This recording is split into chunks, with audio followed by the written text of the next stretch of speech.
Merci infiniment. Je sais que Cédric vous a déjà fait une vidéo dans ce sens ce matin. Je tenais aussi à vous remercier profondément pour tous vos jolis messages, tous vos prières, tout votre soutien à notre Minette.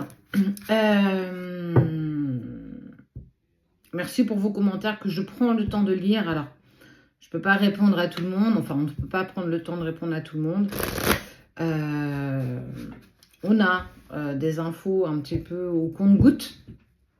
Laissons faire, elle est entre de bonnes mains aujourd'hui, même si on sait que la suite va être très très très compliquée.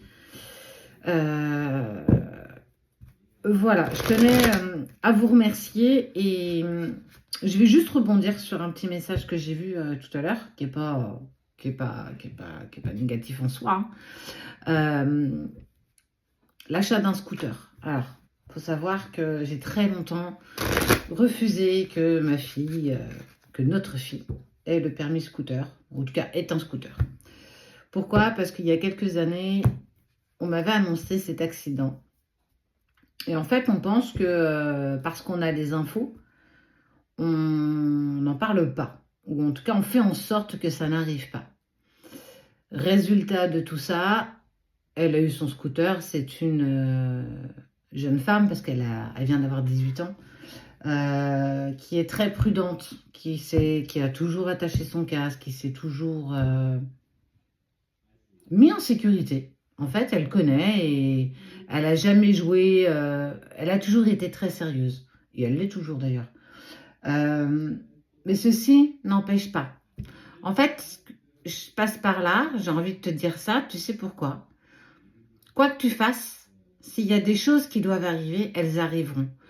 Que tu le souhaites ou que tu ne le souhaites pas. C'est ce qu'on appelle les grandes branches de notre vie. Et clairement, concernant notre fille, pendant des années, elle a eu pour le coup son scooter très tard. Elle a passé son BSR très tard parce que j'ai freiné le truc autant que je puisse.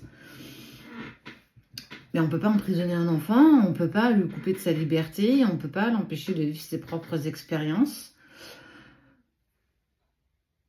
C'est comme ça. Mais en fait, tout ça pour dire que les lignes, toutes les grandes lignes de ta vie, tu pourras faire ce que tu voudras, tu ne pourras pas les changer. Après, on a ce qu'on appelle le libre arbitre. Tu peux, si tu le désires, ne pas aller travailler, ne pas te lever le matin, ne pas faire tes courses, ne pas payer tes factures. Ça, c'est ce qu'on appelle le libre arbitre. Mais toutes tes grandes lignes de ta vie, alors ça, c'est ma vérité, tu ne pourras pas les changer. Si elles doivent arriver, elles arriveront. Comme une séparation, tu peux la freiner autant que tu puisses. Si elle doit arriver, elle arrivera. Alors tu l'auras repoussée. C'est ce que j'ai peut-être fait. J'ai repoussé, entre guillemets, l'échéance. Mais c'est quand même arrivé.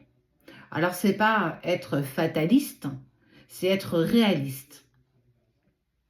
C'est accepter. C'est lâcher prise. Je lâche prise, on lâche prise sur quelque chose qu'on ne contrôle pas. Qu'est-ce qu'on peut faire aujourd'hui? L'accompagner au mieux, être là pour elle, l'écouter, être là, simplement, sans forcément avoir besoin de parler. Et chaque jour suffit sa peine. Aujourd'hui est un jour, demain on verra, on n'y est pas. Voilà, en tout cas, ça c'était le message que je souhaitais vous faire passer. C'est juste pour dire que quoi que nous puissions faire, les grandes lignes positives ou négatives qui doivent nous arriver, elles ont un sens. Elles font partie de la vie. C'est plus facile quand tu acceptes. Peu importe que ce soit une séparation ou que ce soit autre chose, il faut accepter. Je vous fais un petit tirage, je ne sais pas du tout où est-ce qu'on va, mais on y va pour le coup. On parle de vie antérieure, d'angoisse et de peur. Alors peut-être qu'il y a encore des choses que tu n'arrives pas à dépasser par rapport à des angoisses et des peurs en lien avec des vies antérieures. Peut-être serait-il bon d'aller voir, fouiner un petit peu dans ta bibliothèque akashique pour aller trouver ce qui te fait peur aujourd'hui. Tu as peut-être fait le tour du pâté de maison aujourd'hui et que ça te paraît compliqué, tu ne sais pas comment ça se fait. J'ai envie de te dire peut-être qu'il faudrait aller voir tes vies antérieures. C'est quelque chose que nous proposons. Si à un moment donné tu dis « Ah, ça peut être sympa de le faire avec ça », ben, pourquoi pas. En tout cas, on te parle de toi.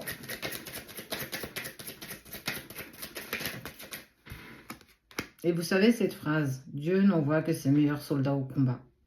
Tous les jours, tous les jours, tous les jours, tous les jours. J'y pense à ça, à cette phrase. Alors on dirait, ouais, mais j'en ai marre, c'est toujours les mêmes personnes. Ouais, est-ce que c'est juste? Est-ce que ce qui arrive est juste? Bien sûr que non, ça ne l'est pas. C'est pas être résigné, c'est accepter. Ça nous rendra plus forts, ça la rendra plus forte. Avec les conséquences qui seront celles-ci. Voilà, on avisera à ce moment-là. Mais on est toujours capable de sortir quelque chose de positif, de toute façon. Du coup, on te parle d'accepter ce qui a été, d'accepter peut-être les failles en lien avec tes vies antérieures. On parle aussi de ton enfant intérieur, ça veut dire le petit toi, qui est certainement encore dans une part de fragilité, de peur et de douleur. Mais on voit que si tu acceptes peut-être ce fardeau qui est le tien, tu pourras te transformer, tu pourras en sortir quelque chose de positif. On parle de vie antérieure en lien avec l'être aimé. Donc en fait, on te parle de la personne de ton cœur, avec qui il y a eu une rencontre forte. Il y a un événement proche, il y a un changement imminent, hein, vraiment. Pourtant, on sent que vous avez essayé de vous désintéresser de l'un et de l'autre, que tu as quand même pas mal, pour moi, travaillé sur ton parcours, sur ton chemin, sur le cheminement que tu es en train de mettre en place, et que malgré ça, il y a encore des peurs et des douleurs profondes. Eh ben ouais, parfois, il faut peut-être aller voir les vies antérieures pour aller comprendre un petit peu ce qui s'est passé, ou du moins ce que tu vis encore aujourd'hui. Il y a un lien avec ton enfant intérieur. Pour moi, tu es dans ce qu'on appelle des nœuds cellulaires qui se réitèrent de vie en vie. Plus tu en prendras conscience, plus tu comprendras ce qui s'est passé, plus ce sera facile pour toi de dépasser ça par la suite. Quoi qu'il en soit, de toute façon, on parle de transformation, d'acceptation, et aussi d'acceptation de l'être aimé. Je vais dire le mot exprès, c'est à cause de toi que je dois travailler profondément, mais je vais tourner ce mot et je vais dire c'est grâce à toi qu'aujourd'hui je dois travailler cette part de moi que peut-être je soupçonnais mais que j'avais pas forcément envie d'aller voir.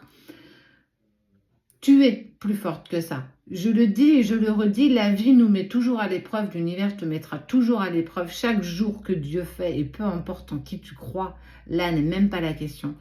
Plus tu seras dans la résilience et l'acceptation et le lâcher-prise, tu peux contrôler que ce qui te touche. Le reste, tu ne peux rien faire. Donc, le but, c'est pas de passer ta journée à te morfondre et à dire « Oh mon Dieu, mon Dieu, mon Dieu, mon Dieu ». Non, il y a d'autres solutions qui s'offrent à toi. Il y a aussi cette forme de pouvoir te dépasser, d'aller plus loin que tes blocages et tes peurs profondes, et comprendre tes blessures. Pourquoi? Pour par la suite être bien plus en paix avec toi. C'est tellement plus important. Être bien dans son corps, être bien aligné avec soi-même, être bien entre ton corps, ton âme et ton esprit. Tout ça a une importance. Alors peut-être qu'aujourd'hui tu t'en aperçois pas ou tu ne comprends pas la valeur, mais quand tu y seras ce jour-là, tu te diras mais pourquoi je ne l'ai pas fait avant?